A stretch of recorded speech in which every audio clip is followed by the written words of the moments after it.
ever so much. I just want to say another word. Thank you ever so much, Riva.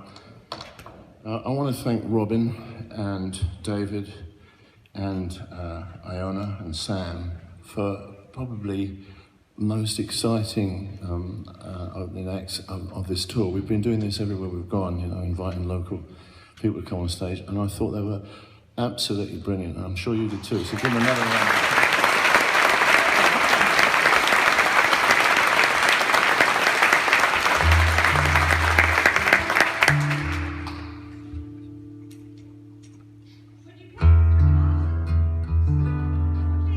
We don't know yet who's coming to London. There's more shows to do, you know, so we don't know. If that's what you asked, I'm not sure. But anyway, here's a tune. Well, one of the things I would say about, I think we all tend to work in a bit of a vacuum and don't really know about these young acoustic musicians unless we regular attenders at folk clubs or open mic nights, and that's why we thought this would be a fun idea to give. I've said, you know, you're a lovely mob. My audience are so nice. We thought you would enjoy to hear some of what's going on that you might not have heard about. I've certainly had my eyes opened, and I'm very reassured, because when I was sort of starting to play the guitar, there were so many people that, you know, like there was a network of clubs and people that you went to see, and then Scotland's contribution was just amazing to all this. Archie Fisher in particular, I think of Hamish Imlach and the old school, and then the young bucks like John Martin, who I first saw when he was 19, came and played down in Soho at Les Cousins, and the wonderful Bert Chance also, who's been a lifelong friend, and I miss him and think about him all the time. And you know, you think it's all kind of stopped, but it's not. It's all going on. It's wonderful. And I just hope there's some people, other musicians might invite artists like these on to be their opening support acts at concerts like this, so we all get to hear them. Now, back in 1963, I was trying to learn a song called Angie on guitar and unlearning some bad habits and stuff. And an album came out called Freewheeling by Bob Dylan. Now, I bought the first album and I loved it because, for all sorts of reasons. One, I'd learned some new songs, and also I thought I could play the guitar better than him, actually. I remember I was only 16 or 17.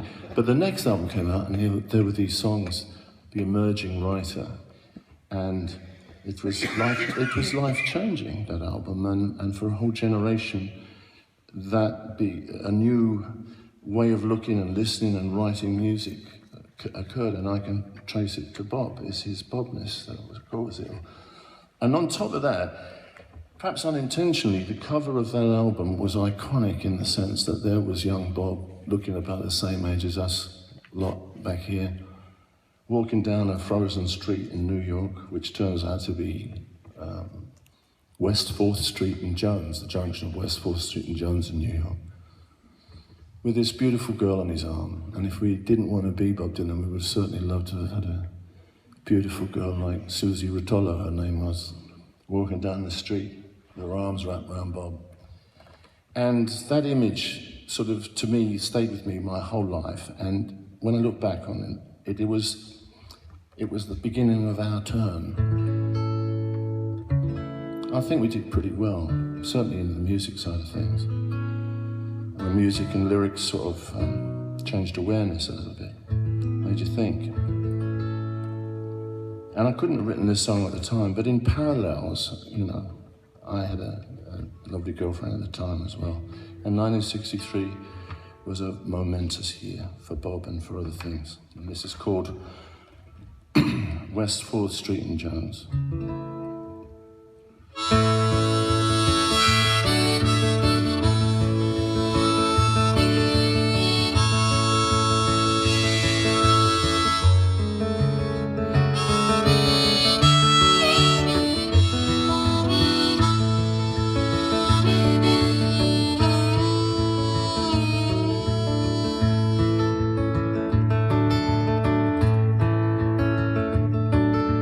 February 63, the cold would chill your bones. There's a couple walking down the road, West 4th Street and Jones,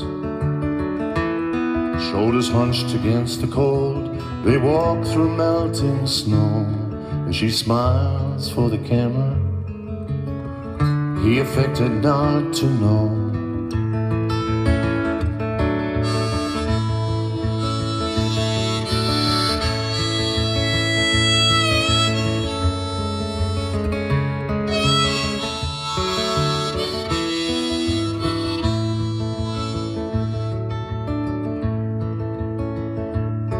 His hands deep in his pockets, his head was slightly bowed. All the studied nonchalance that the weather would allow. Her arms wrapped round him like a shawl to keep him from the cold. Love so warm can melt away what once she had to hold.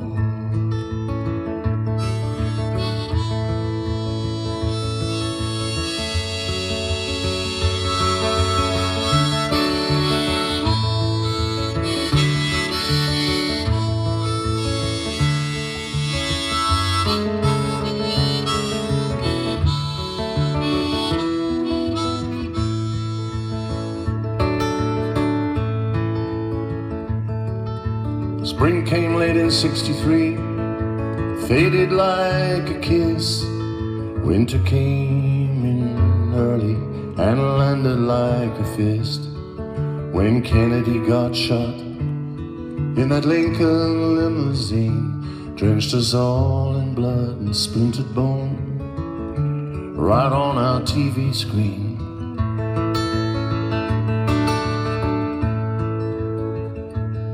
When I kissed my girl on Gower Street, how was I to know that we'd begun to drift apart? As I stumbled through Soho in the unforgiving neon light, the words she could not speak were written in her mascara that dried upon my cheek.